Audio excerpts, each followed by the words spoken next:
Greetings, fellow Trekoids. It's me, Dr. McElvoyd here. It's not my real name, obviously, but welcome to a very special edition of Critic's Log. This is a responsive channel, so obviously many of you have said to me, Ed, what do you think of the panel at San Diego Comic Con? The previews of forthcoming Star Trek attractions, Alex Kurtzman's comments on personal abuse, and so forth. Do you have a response to any of those things? Any insights you want to share with us? No, I didn't really. I didn't have any at all. I just planned to keep it to myself.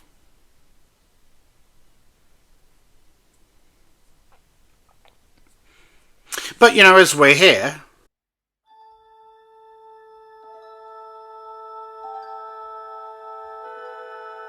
space. A continuous extension interval between planets, stars, and other objects. These are the critiques of the critic McElvoyd. His continuing mission to review strange new shows, to seek out new work and new bastardizations, to boldly note what no critic has noted before.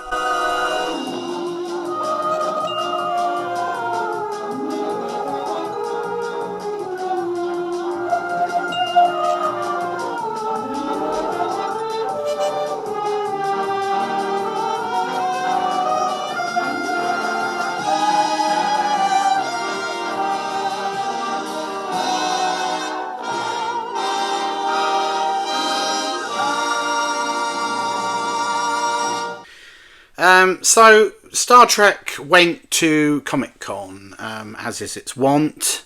Alex Kurtzman was there.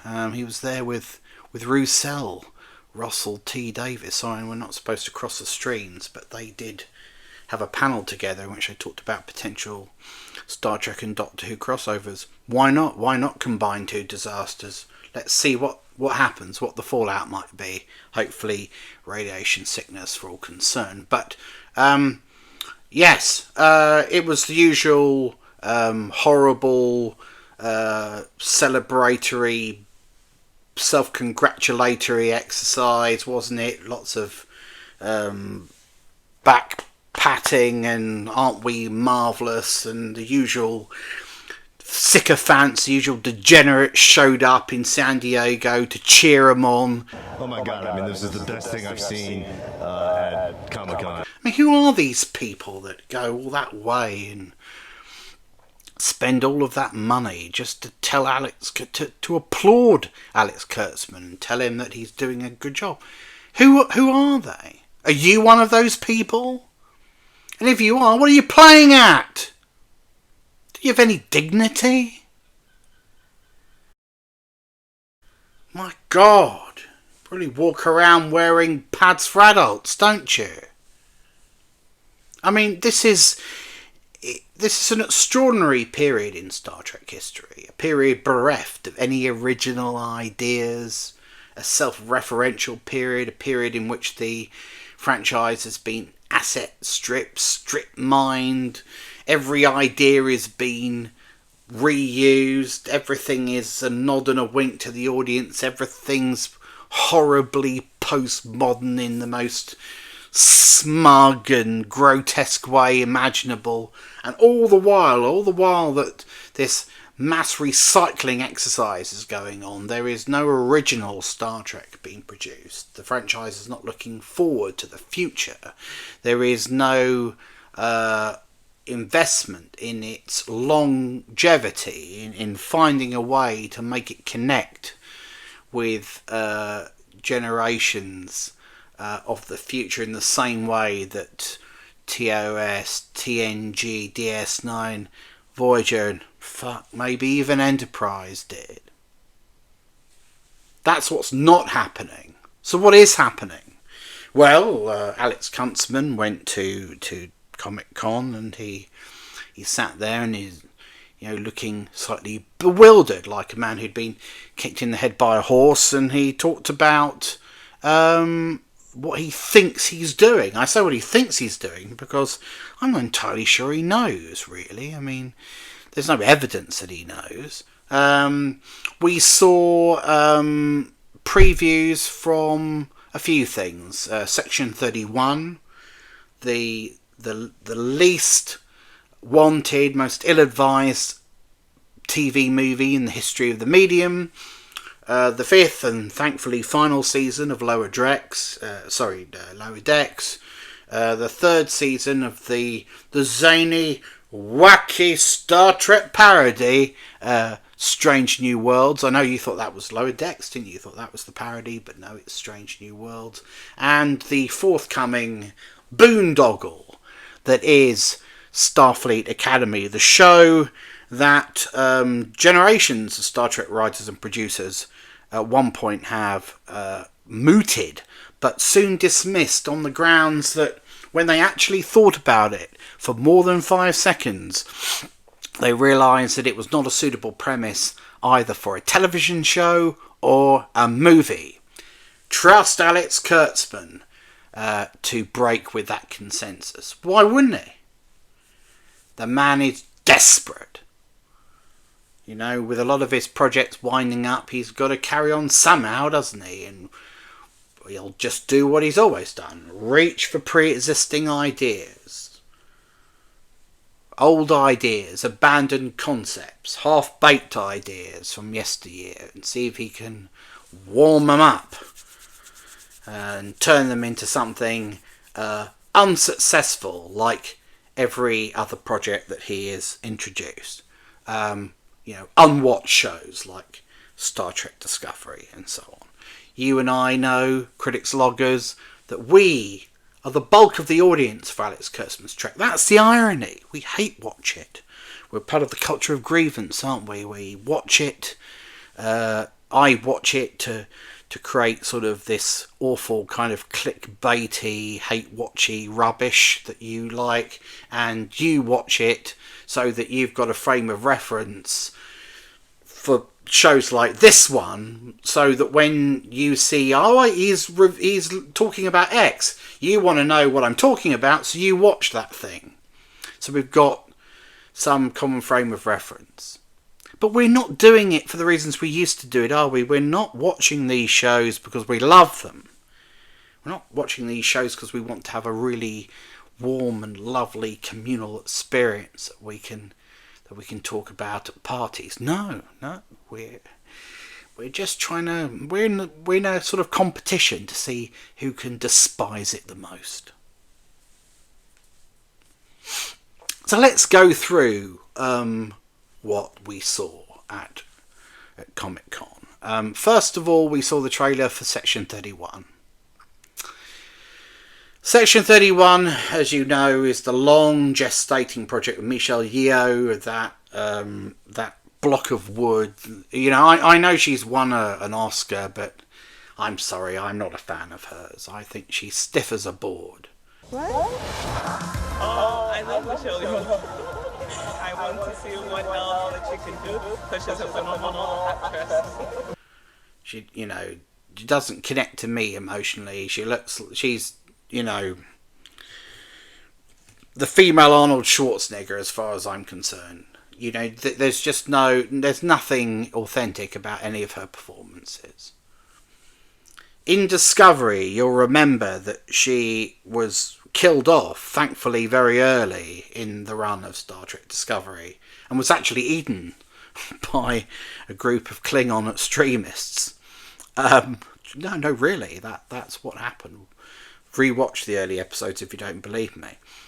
But due to some alternative timeline shenanigans, due to the mirror universe, they were able to find a different version of her character and bring it back. And that version was the Emperor, or Empress, if you will, of the Empire, of the evil Terran Empire, or whatever that, the evil alien empire that governs the galaxy in the mirror universe. So this is a woman, a psychotic in this iteration, who has governed over a fascist regime which has murdered billions of people and put many, many more into subjugation and slavery.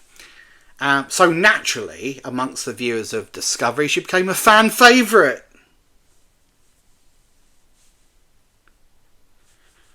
You know, I mean, we used to revere the heroes in Star Trek, not the villains. Were you one of those Discovery fans who really took to Michelle Yeoh and all of her awful, you know, action movie cliches and all of these terrible lines she had about enjoying screaming and people suffering and so on? Were you one of them? Oh, she's great, isn't she? She's such a bitch. You're a bad bitch. No, you're a bitch. So, this fucking awful character, which really made the hairs on your arms stand up on end, she's so awful, who you know, was communicatively poor, let's say. Somebody's got to keep it lively, right? And gave this utterly stiff and unnuanced performance. Somehow, at least in the minds of Discovery's writers, at least in the mind of Alex Kurtzman, became somebody that they wanted to concentrate on and spin off. Which goes to show you, if proof be need be, that Alex Kurtzman does not have any understanding of what constitutes an enduring Star Trek character. You know, imagine thinking that Michelle Yeoh is the captain of your best team. What he wanted to do was take this character, last seen going through the Forever Guardians portal in Discovery back into the past. What he wanted to do was spin her off into her own series and have her as the head of this sort of covert ops group. You know, Section 31 is supposed to be Starfleet's kind of black ops division, if you like. Does the things that aren't strictly allowed under the Federation Constitution, etc., etc. A DS9 idea that was always kept very opaque, because even though it's superficially very interesting, it's not really something one would wish to dwell on for too long in the Trek universe. It's very anti-Trek in nature for the Federation to have such a branch. It's the sort of thing you'd expect to see with the Romulans, you know, with the Tal Shiar or the Obsidian Order with the Cardassians or what have you. But the Federation don't really do that sort of thing. They're not supposed to.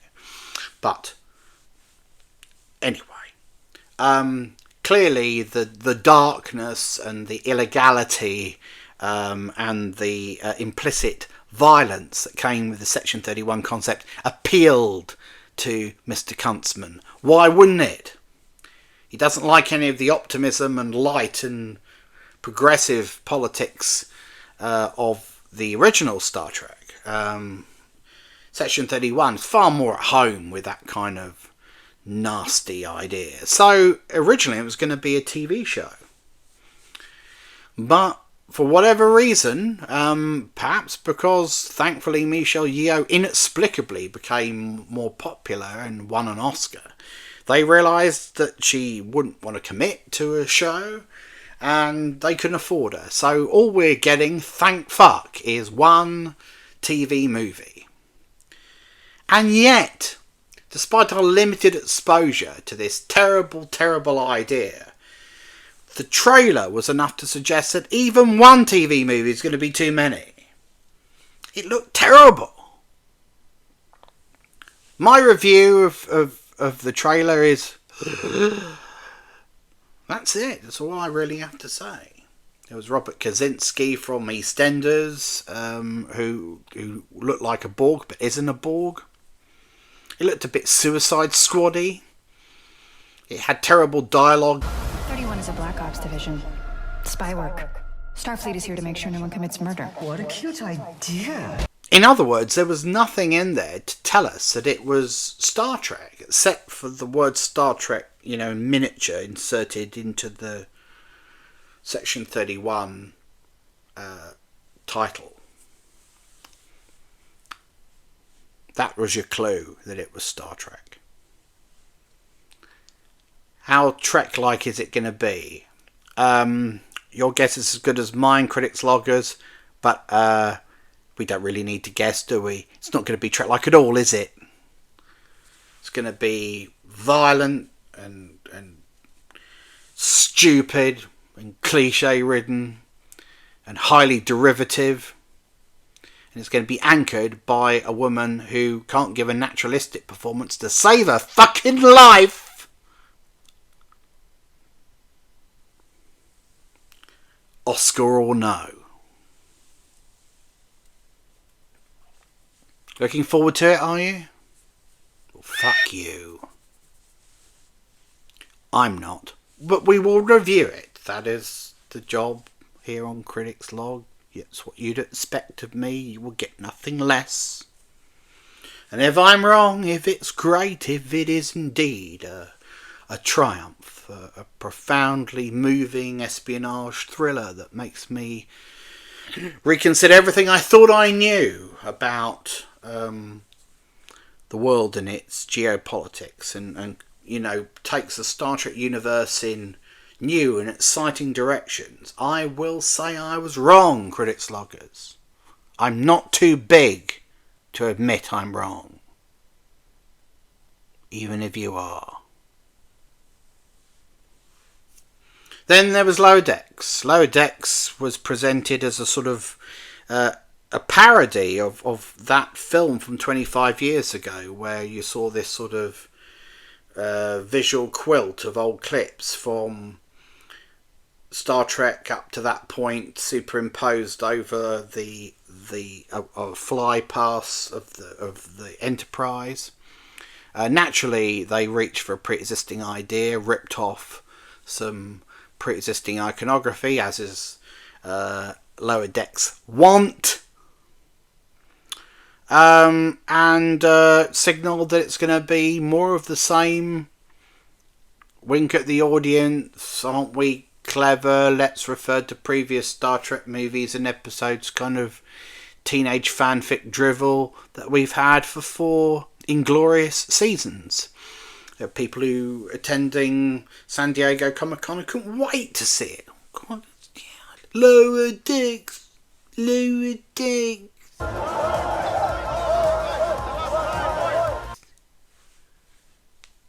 Let's have a bit more of that shit.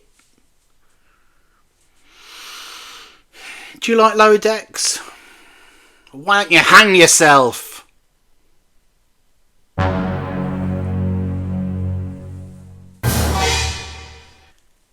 As we discussed on the blog, Lower Decks has got to a point now where it's presuming, daring, having the audacity to inveigle its way into real Star Trek canon. That is to say, it's not just content to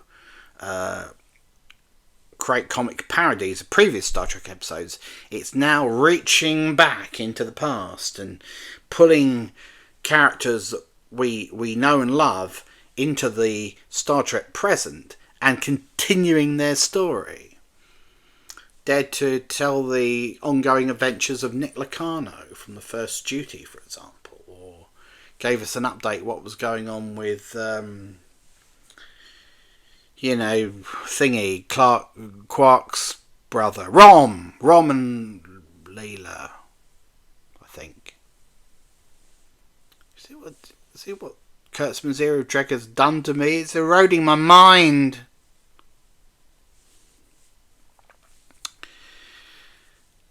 So what will they dare to do in their 5th and final season? Well, we'll find out. But that's the danger as I see it. That this is a show that actually really deep down wants to be a serious Star Trek series. Mike McMahon actually wants to contribute something to TNG, DS9 and Voyager's mythos. He's not content just to make silly jokes at its expense. Deep down there's a frustrated dramatist there, even if there isn't in the real world, a dramatist, and he wants to contribute a real Star Trek story. He's desperate to do it.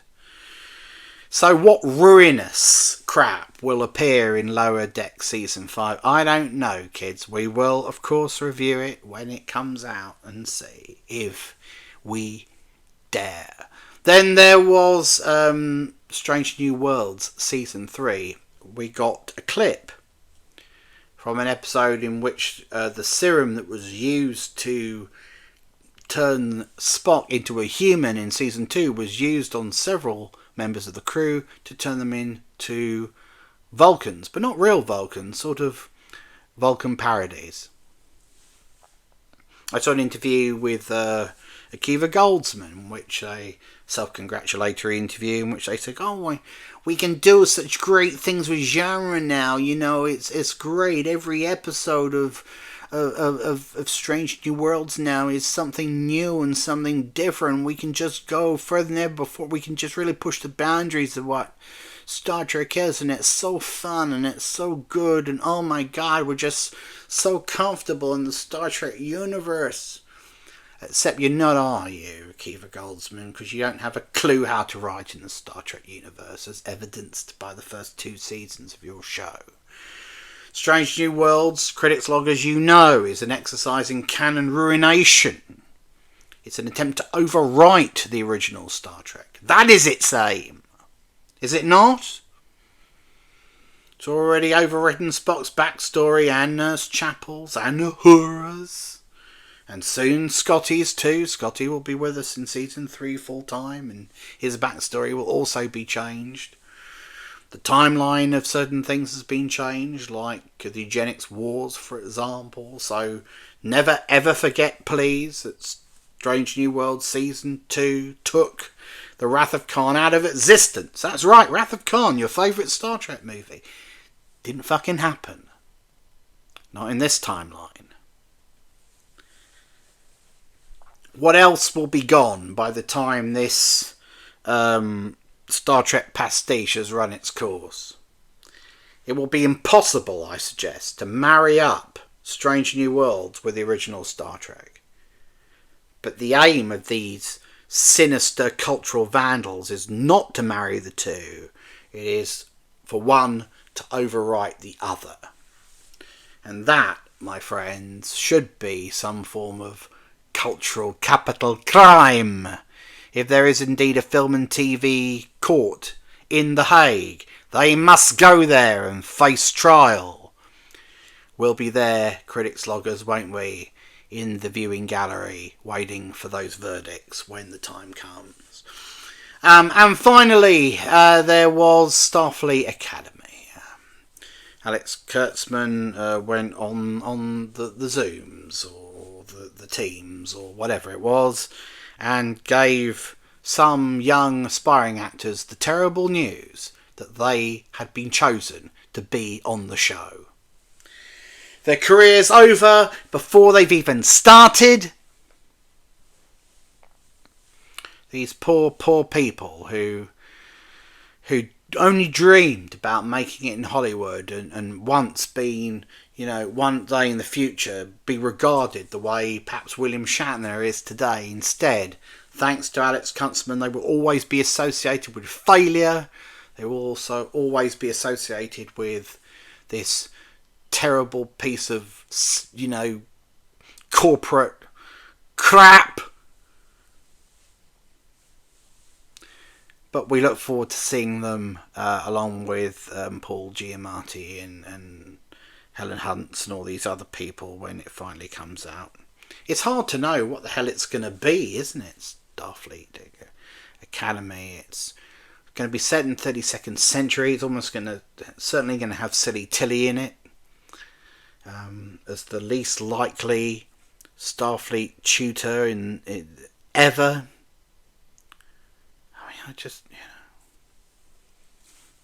I wish, critics loggers, I could feel enthused by it. I wish I was excited by it, but I have to tell you, it is a very strange experience of me, dreading a new Star Trek show, hoping that something awful happens before it can make it to air.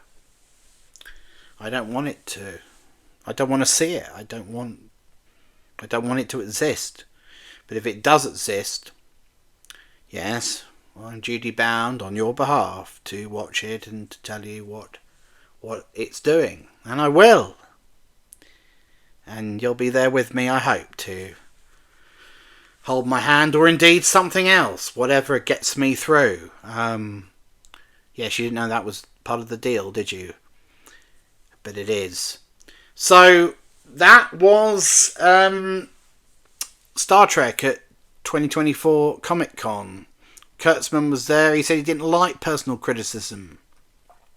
What's personal criticism got to do with his work, he asked, with incredulity. Well, perhaps, Alex, it's because you're a talentless, mindless hack, a plagiarist, a fool, a dunce.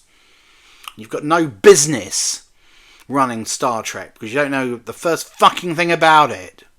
You know, I think if you're a writer, just the nature of being a writer is that membrane between you and... But Alex is still mystifyingly in charge, despite all the damage he's done, but despite all of the awful Star Trek he's commissioned, despite all these talentless people he's brought together to write these awful shows, he's still in charge. Will the forthcoming takeover of Paramount, will that be the end of it? Will they tear up his deal? We can but hope.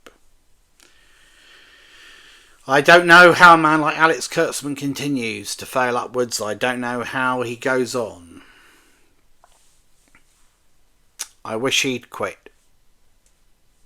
Then I could quit and I could go on a little beach holiday somewhere and watch, sit on said beach with a cocktail and a sun hat and TNG episode Captain's Holiday on my iPhone. I could watch it on the beach. That'd be nice, wouldn't it? So that's all I have to say for now. Critics Log will return soon with new Star Trek. Brace yourselves. It's going to be ugly. Really ugly. No, not me. The shows!